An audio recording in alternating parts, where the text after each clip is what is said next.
Hello बच्चों, कैसे हो।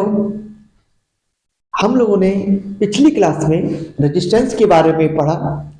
हम लोगों ने ओम्स लॉ, रेजिस्टेंस और फैक्टर्स अफेक्टिंग रेजिस्टेंस के बारे में हम लोगों ने पढ़ा।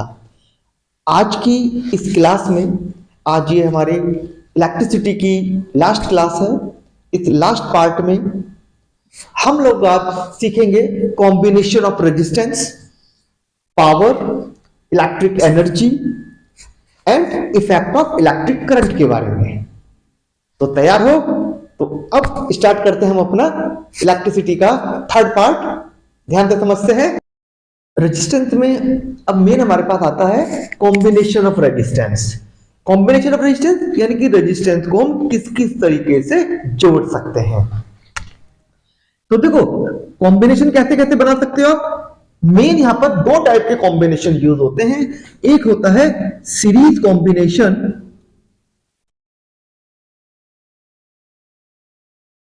And second one is parallel combination. Parallel combination, series combination क्या है? देखो, जब हम रेजिस्टेंस को, अब रेजिस्टेंस का सिंबल तो हमारे पास ये होता है। अगर हम अपने रेजिस्टेंस को एंड टू एंड कनेक्ट कर देते हैं तो ये हमारा सीरीज कॉम्बिनेशन कहलाता है। ये हमारा एंड टू एंड।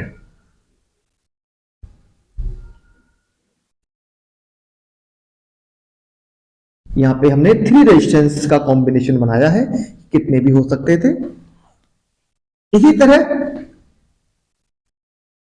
इसी तरह हम यहां पर पैरेलल कॉम्बिनेशन को देखते हैं। तो जब डिफरेंट रेजिस्टेंस सेम टर्मिनल से कनेक्ट होते हैं, जब डिफरेंट रेजिस्टेंस सेल या बैटरी के सेम टर्मिनल से कनेक्ट होते हैं तो ये हमारा पैरेलल कॉम्बिनेशन। इसको आप ऐसे भी समझ सकते हो कि जब रेजिस्टेंसों के एक साइड के एंड्स को एक साथ और दूसरे साइड के एंड्स को एक साथ कनेक्ट करते हैं तो ये हमारा पैरेलल कॉम्बिनेशन बन जाता है। अब इसमें पैरेलल कॉम्बिनेशन में एक और भी खास बात होती है दोनों में समझने की, कि देखो अब कंफ्यूजन कभी कभी हो जाता है। तो सीरीज कैसे हम पता लगाएंगे कि सीरीज कॉम्बिनेशन है। आप उसमें क्या करो, किसी भी एक रेजिस्टेंस को मिस कर दो। आप सोचो कि अगर ये नहीं है, अगर मैं इसको यहां से कट कर देता हूं, अगर इसको कट कर देंगे तो क्या हमारी करंट का फ्लो चलेगा? तो यहां से अगर हमारे पास करंट चल रही थी तो वो यहां पर आके ब्रेक हो गई अगर हमने इसको हटा दिया था। अगर मैंने इसको हटा दिया तो यहां पर ब्रेक हो गया, करंट आगे जंप नहीं कर पाएगी, तो हमारा सर्किट ब्रेक हो गया। इसी तरह अगर मैं बीच वाला रेजिस्टेंस हटा देता हूं तो करंट यहां तक पहुंची लेकिन आगे नहीं जा पाई, तो फिर भी हमारा सर्किट ब्रेक हुआ। तो इसका मतलब ये हमारा सीरीज कॉम्बिनेशन है। सीरीज कॉम्बिनेशन में अगर एक भी रेजिस्टेंस हटा दिया जाए तो करंट का फ्लो नहीं होता। पैरेलल में क्या होता है? पैरेलल में यहां से हमारे पास करंट आ रही थी, करंट यहां पहुंची, यहां पे उसके पास 3 रास्ते आ गए, 3 वेज आ गए। अब यहां पहुंचकर I1 करंट, I2 और ये I3 करंट। अब बेटे यानी यहां पे हमारी करंट डिस्ट्रीब्यूट हो गई है। अब अगर इसमें से आप कोई सा भी एक रेजिस्टेंस रिमूव कर दो, सपोज मैंने ये ऊपर वाला रेजिस्टेंस हटा दिया, तो अब क्या होगा? अब करंट यहां से तो आगे नहीं बढ़ पाएगी, लेकिन यहां पे इन दो में से तो करंट आगे बढ़ेगी और वो यहां पर आगे हमें मिल जाएगी करंट। इसी तरह अगर मैं ये बीच वाला रेजिस्टेंस हटा देता हूं तो क्या होगा? करंट यहां पे आगे नहीं जा पाएगी, लेकिन बाकी दोनों पाथ को फॉलो करते हुए करंट आगे बढ़ेगी। सेम यही बात थर्ड वाले में भी होती है कि अगर मैं ये थर्ड वाला हटा देता हूं तब भी करंट क्या होगा? इसमें नहीं जा पाएगी, लेकिन ऊपर के दोनों पाथ से वो फ्लो होगा। तो इस तरह से हमने देखा कि पैरेलल कॉम्बिनेशन वो होगा जिसमें अगर आप एक भी रेजिस्टेंस को मिस कर दो, रिमूव कर दो, तो करंट का फ्लो तब भी सर्किट में बना रहेगा। क्लियर है? दोनों दोनों में डिफरेंस वाली बात समझ में आ रही है बच्चों? अब इसमें एक और जो बात खास समझने की है, सीरीज कॉम्बिनेशन में करंट हमेशा सेम रहती है। हमारे यहां से आई करंट चली थी, वी हमने पोटेंशियल रख रखा है इसका, आई करंट चली है तो यहां पर भी आई, सेकंड वाले में भी आई पास हुई और थर्ड में भी आई चली और ये वापस हमारी आई वापस अपने घर। ठीक, पैरेलल में देखो आप, पैरेलल में आई करंट चली थी लेकिन यहां पे उसको तीन रास्ते नजर आए तो वो थोड़ी थोड़ी तीनों में डिस्ट्रीब्यूट हो गई। थोड़ी थोड़ी कैसे? ये डिस्ट्रीब्यूट होती है रेजिस्टेंस के अकॉर्डिंग, कि रेजिस्टेंस जितना होगा उसके अकॉर्डिंग, जितना ज्यादा वाला रेजिस्टेंस होगा उसमें उतनी कम करंट फ्लो होती है, जितने छोटी वैल्यू का रेजिस्टेंस होगा उसमें उतनी ज्यादा करंट का फ्लो होगा। तो मेन बात है कि करंट हमारी डिस्ट्रीब्यूट होती है, सेम नहीं रहती। तो करंट यहां से हमारी आगे बढ़ी, आई यहां पर आई, I2 यहां से और I3, ये तीनों यहां पर जंक्शन पॉइंट पर मिले, फिर से वो आई बन गए। तो ये था हमारा पैरेलल कॉम्बिनेशन। तो सीरीज कॉम्बिनेशन और पैरेलल कॉम्बिनेशन।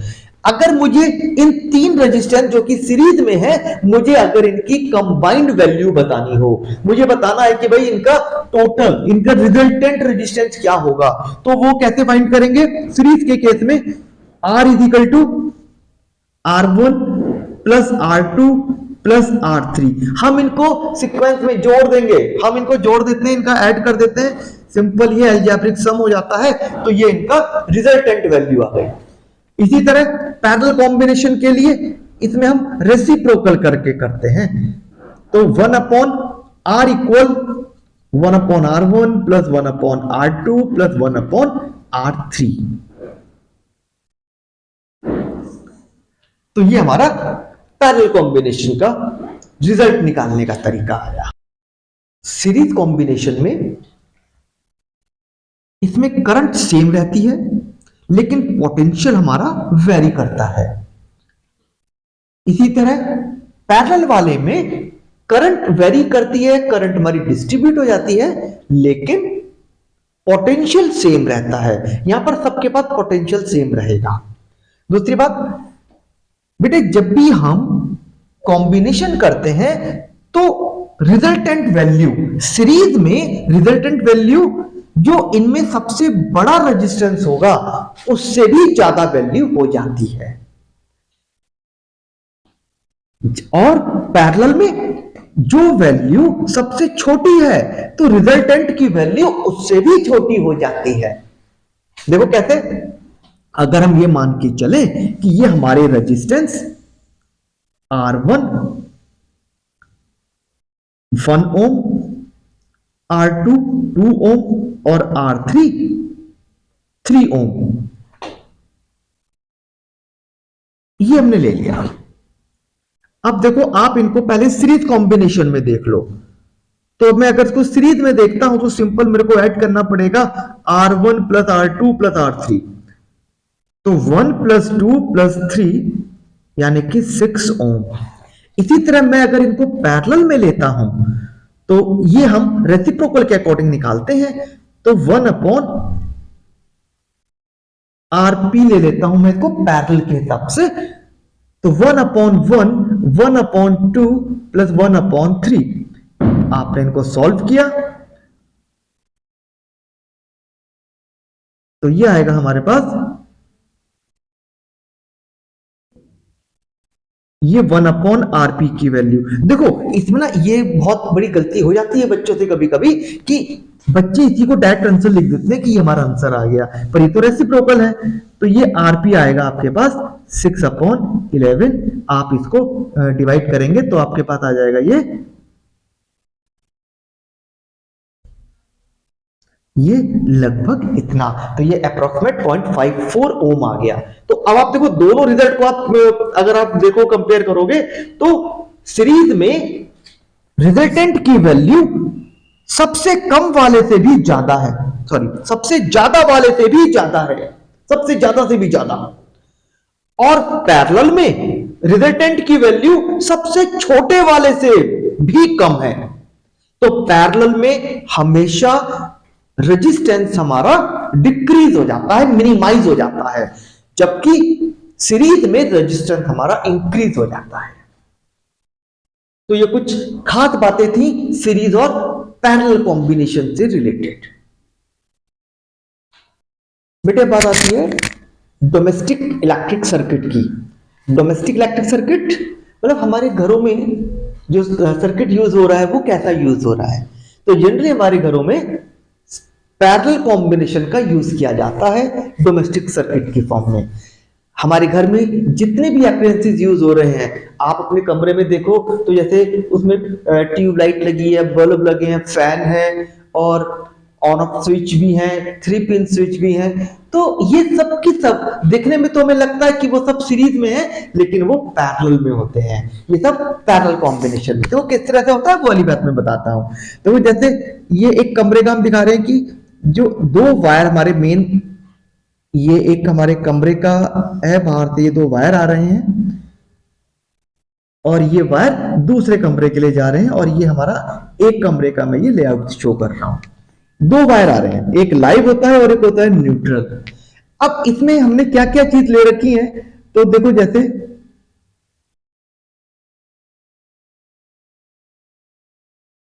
एक तो हमने यहां पर बल्ब लगाया,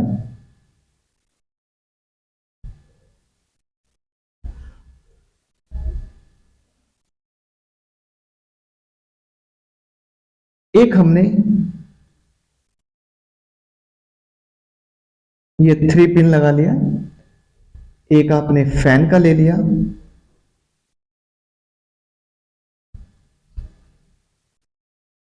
ये फैन के लिए हो गया। इसी तरह हमने और भी चीजें ले ली। तो आप चाहे कितने भी 3 पिन ले लो, जितने भी हम बल्ब्स ले लेते हैं, जितने भी फैन लगा लें एक कमरे में, ये सबके सब आप देखोगे पैरेलल पैरेलल कनेक्ट है। तो ये हमारा पैरेलल कॉम्बिनेशन होता है। तो डोमेस्टिक वायरिंग हमेशा पैरेलल होती है। डोमेस्टिक वायरिंग पैरेलल होने के क्या रीजन है, सीरीज में होता तो क्या नुकसान होता वाली बात देखते हैं। यानी हम देखते हैं कि इसमें डिसएडवांटेज की अगर हम बात करें, अगर हम 3 चीजें, सपोज यही 3 चीजें अगर मैं इनको सीरीज में लगा देता,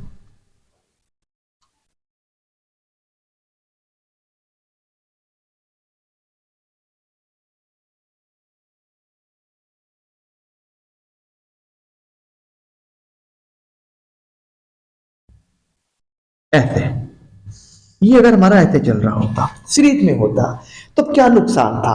तो देखो बेटे, पहला डिसएडवांटेज, सीरीज में होने का डिसएडवांटेज, यहां पे देखो आप, ये तीनों स्विच हमारे ओपन है, तीनों ओपन है, तो क्या होगा, कोई भी नहीं चल रहा है। चलो मैंने इनको क्लोज कर दिया, मैंने क्लोज करा। अगर मैंने क्लोज करा तो तीनों को क्लोज करा, तब हमारी तीनों चीजें यूज हो रही हैं, तब तीनों चीजें हमारी वर्किंग में आएंगी। लेकिन अगर मैं चाहता था कि बल्ब को मुझे नहीं चलाना, अभी रात हो रही थी, हमने इसको बंद कर दिया, हमने इसको ओपन कर दिया, जिससे बल्ब वर्किंग में ना आए, तो क्या होगा, यहां से सप्लाई ब्रेक हो गई। सप्लाई ब्रेक होगी तो क्या होगा, करंट का फ्लो आगे नहीं बढ़ा, तो क्या हुआ कि इनमें से कोई भी वर्क नहीं करेगा। तो ये पहला डिसएडवांटेज था कि सीरीज में हम सेपरेट एप्लायंसेस का यूज नहीं कर सकते। अगर एक को ओपन करेंगे तो सारे ओपन करने पड़ेंगे, और एक को अगर क्लोज करेंगे तो सारे क्लोज हो जाएंगे। दूसरी बात, अगर सपोज हम तीनों ही यूज कर रहे थे ये, और कोई भी एक एप्लायंसेस हमारी वो खराब हो जाती है, अगर कोई भी एक चीज खराब हो गई, फैन खराब हो गया, बल्ब खराब हुआ, तो ये सब के सब वर्क करना बंद कर देंगे। ये दूसरा डिसएडवांटेज। तीसरी बात, जब हम सीरीज कॉम्बिनेशन का यूज करते हैं तो ओवरऑल रेजिस्टेंस हमारा इंक्रीज हो जाता है, जैसा भी हमने पढ़ा। तो अगर रेजिस्टेंस ज्यादा हो गया तो क्या होगा, करंट हमारे को बहुत ही कम मिलेगी, पूरी करंट नहीं मिलेगी। तीसरी बात, सीरीज में लगने पर पोटेंशियल ड्रॉप होती चली जाएगी, तो सबको पूरी वोल्टेज नहीं मिलेगी। तो ये थे इसके डिसएडवांटेज की बात। अब पैरेलल में होने के क्या फायदे थे। अगर ये पैरेलल में है तो पहली बात तो देखो, पैरेलल में पोटेंशियल डिफरेंस सेम रहता है, तो तीनों अप्लायंसेस को पोटेंशियल सेम मिलेगा। 220 वोल्ट की सप्लाई अगर आ रही है तो सबको 220 वोल्ट मिलेगा, वोल्टेज सबकी सेम। दूसरी बात, पैरेलल में रेजिस्टेंस मिनिमाइज हो जाता है, रेजिस्टेंस की वैल्यू सबसे कम वाले से भी कम हो जाती है। तो रेजिस्टेंस कम हो गया, रेजिस्टेंस कम होगा तो करंट की वैल्यू हमारी प्रॉपर वे में आएगी, करंट हमारी मैक्सिमम मिलेगी हमें जितनी मिलनी चाहिए। नेक्स्ट बात, सबके लिए सेपरेट स्विचेस हैं, जिसको चाहे उसको ऑन करो, जिसको चाहे ऑफ करो, हम सबका इंडिविजुअल यूज कर सकते हैं, सबका अपना सेपरेट ऑन ऑफ स्विच है। फोर्थ बात, कोई भी अगर एक एप्लायंसेस हमारी पैरेलल में खराब हो जाती है तो बाकी सारी चीजें वर्क करती हैं, ये इसका एडवांटेज की बात। ऐसा तुम अपने घर में भी देखते हैं, आपके कमरे में कई सारे बल्ब लगे हैं, कोई सा भी अगर एक फ्यूज हो जाए तो बाकी तो फिर भी वर्किंग में रहते ही है ना, है ना। तो ये था हमारा सीरीज कॉम्बिनेशन और पैरेलल कॉम्बिनेशन के बीच में अगर हम डिफरेंस की बात कर लेते हैं तो डोमेस्टिक सर्किट में हम ये चीजें देखते हैं। अब नेक्स्ट इसमें हमारे पास आता है इलेक्ट्रिक पावर। अब इलेक्ट्रिक पावर को देखो, देखो इलेक्ट्रिक पावर क्या है। नॉर्मल पावर क्या होती है, पावर क्या होता है, वर्क डन पर यूनिट टाइम। तो ऐसे ही इलेक्ट्रिक पावर के लिए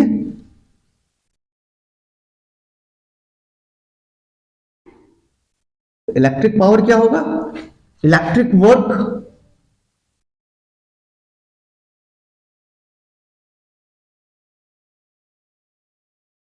पर unit time is called electric power. तो ये हमारी इलेक्ट्रिक पावर, पावर को हम P से डिनोट करेंगे, P is equal to W upon T।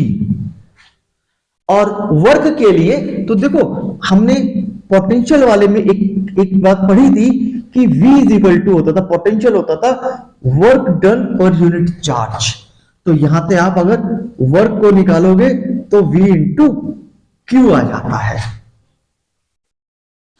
और Q को आप लिख सकते हो I इंटू टी।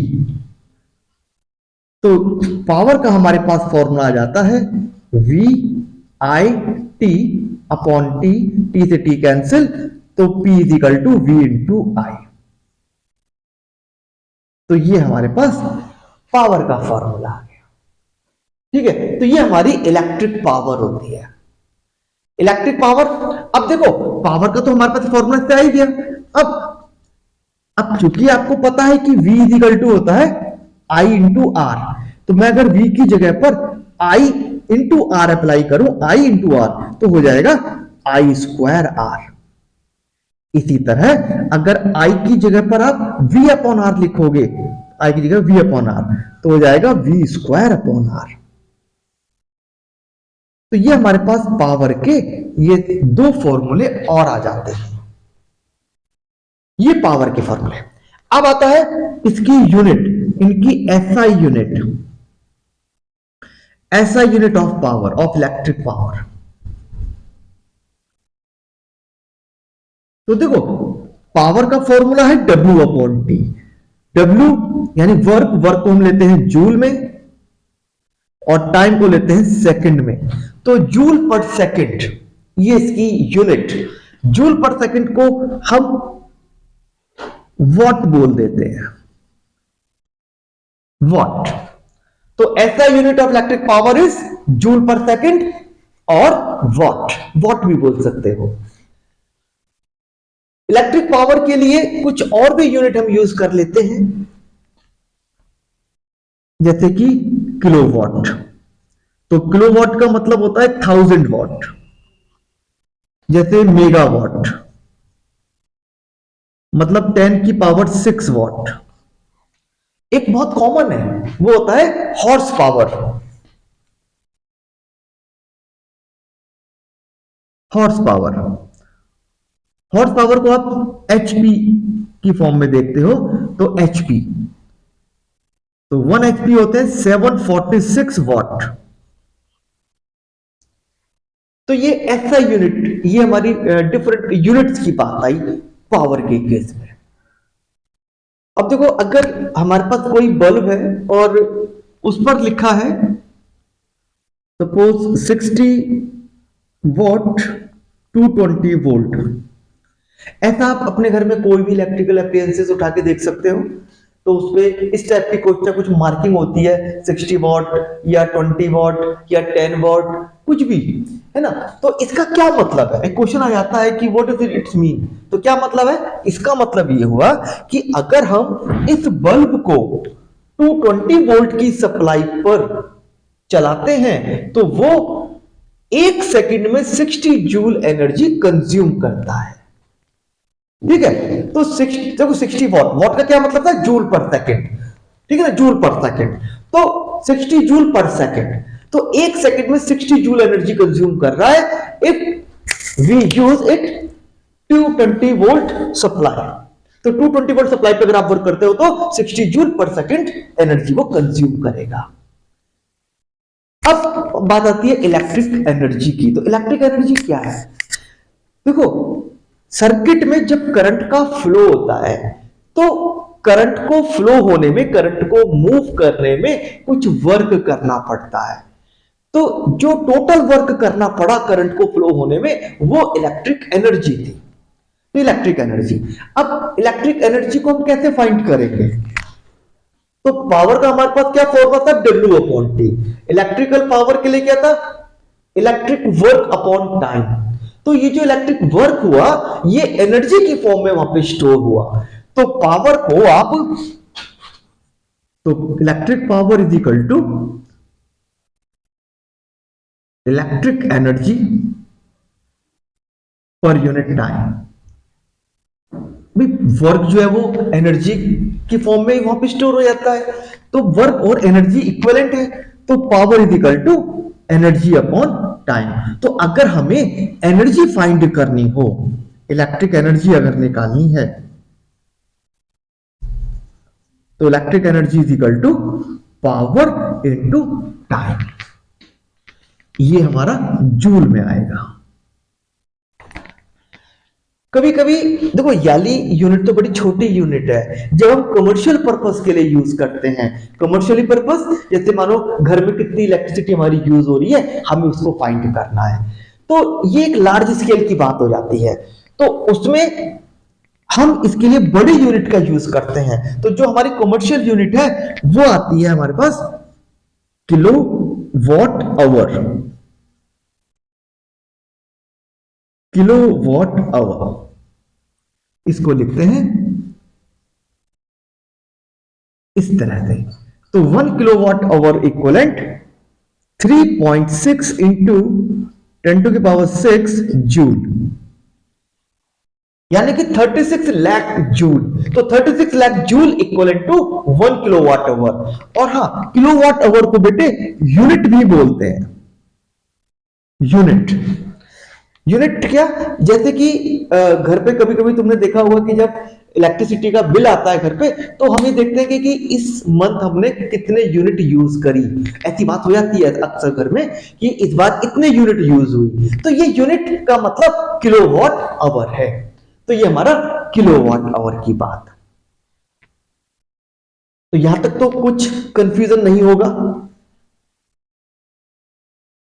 अब इसमें नेक्स्ट हमारे पास आता है कि इलेक्ट्रिसिटी के इफेक्ट क्या क्या होते हैं। तो effect of electric current,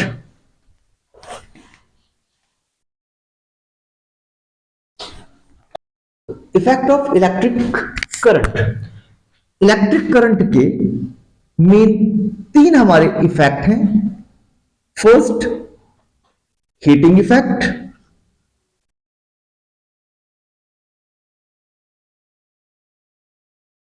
heating effect, second magnetic effect,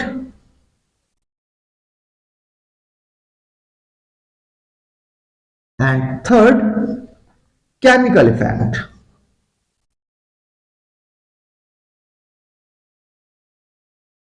chemical effect, heating effect क्या है? देखो, जब भी किसी कंडक्टर में इलेक्ट्रिसिटी फ्लो होती है तो वो कंडक्टर कुछ हीटअप हो जाता है due to resistance of conductor. तो वो कुछ हीटअप हो गया, तो इसको कहते हैं हीटिंग इफेक्ट। हीटिंग इफेक्ट का ही यूज कर कर हम लोग कुछ खास एप्लियंसेस का घर में यूज करते हैं, जैसे कि electric iron. Electric iron heating effect में वर्क कर रहा है। जब आपने इलेक्ट्रिसिटी पास कराई तो वो गर्म हो गया। इसी तरह immersion rod, electric toaster, electric kettle, तो ये हीटिंग इफेक्ट में वर्क कर रहे हैं। इलेक्ट्रिक हीटर भी हुआ है। तो अब एक और बहुत खास है इसका, फ्यूज। फ्यूज हीटिंग इफेक्ट में वर्क करता है। फ्यूज क्या होता है? ये सेफ्टी डिवाइस होती है जो घर में हम स्टार्टिंग में ही इसको अप्लाई करते हैं कि अगर कभी ज्यादा इलेक्ट्रिसिटी पास हो जाए तो बाकी घर में जितने भी हमारी अप्लायंसेस यूज हो रही हैं वो सब सेफ रहें, नहीं तो सब खराब हो जाएंगे। तो फ्यूज हमारा सेफ्टी डिवाइस है और जो हीटिंग इफेक्ट पर वर्क करता है। फिर आता है हमारे पास मैग्नेटिक इफेक्ट। मैग्नेटिक इफेक्ट क्या है? जब भी किसी कंडक्टर में इलेक्ट्रिसिटी पास होती है तो उसके चारों ओर एक मैग्नेटिक फील्ड बन जाती है। इसे बोलते हैं magnetic effect of electric current. फिर आता है हमारे पास chemical effect. Chemical effect electricity के कारण केमिकल रिएक्शन का होना, यह केमिकल इफेक्ट होता है। जैसे इलेक्ट्रोलिसिस, जैसे इलेक्ट्रोप्लेटिंग, ये इसके एग्जांपल्स हैं। हमारे इस टॉपिक में अभी केवल हीटिंग इफेक्ट के बारे में बात आती है, तो इसके बारे में थोड़ा सा और देख लेते हैं। इसमें हमारे पास आता है बेटे Joule's law of heating, important है।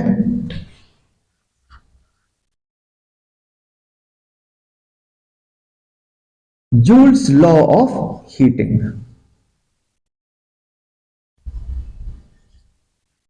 देखो जूल्स लॉ ऑफ हीटिंग क्या है?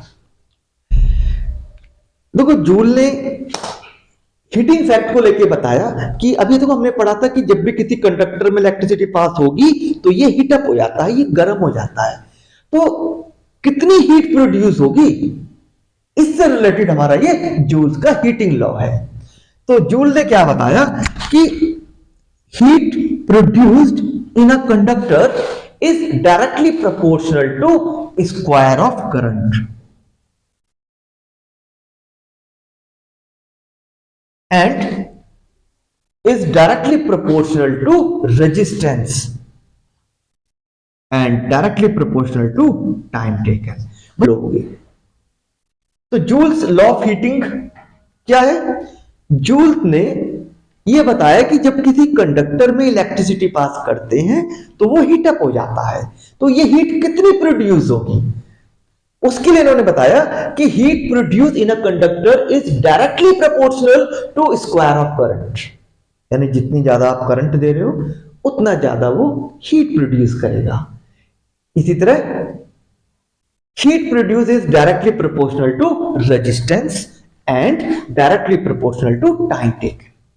भाई जितना ज्यादा रेजिस्टेंस होगा उतनी ज्यादा हीट प्रोड्यूस होगी, और जितनी ज्यादा देर तक आप इलेक्ट्रिसिटी दे रहे हो उतनी ज्यादा हीट प्रोड्यूस होगी। हम अगर इन सबको कंबाइंड कर दे तो H directly proportional I square R T. Proportionality का साइन हटाते हैं, कोई कांस्टेंट ले लेते हैं। हमने यहां पर K ले लिया। प्रैक्टिकली K की वैल्यू यहां पे 1 आती है, तो H equal to I square R T. तो ये हमारे पास हीट का formula H equal to I square R T. तो देखो बेटे H equal to I square R T एक फॉर्मूला आ गया हीट के लिए। अब अगर आप यहां पर R की वैल्यू लगाओ, हमारे पास एक जनरल फॉर्मूला था V equal to R I या आई आर। R की जगह लिखेंगे तो V अपॉन आई,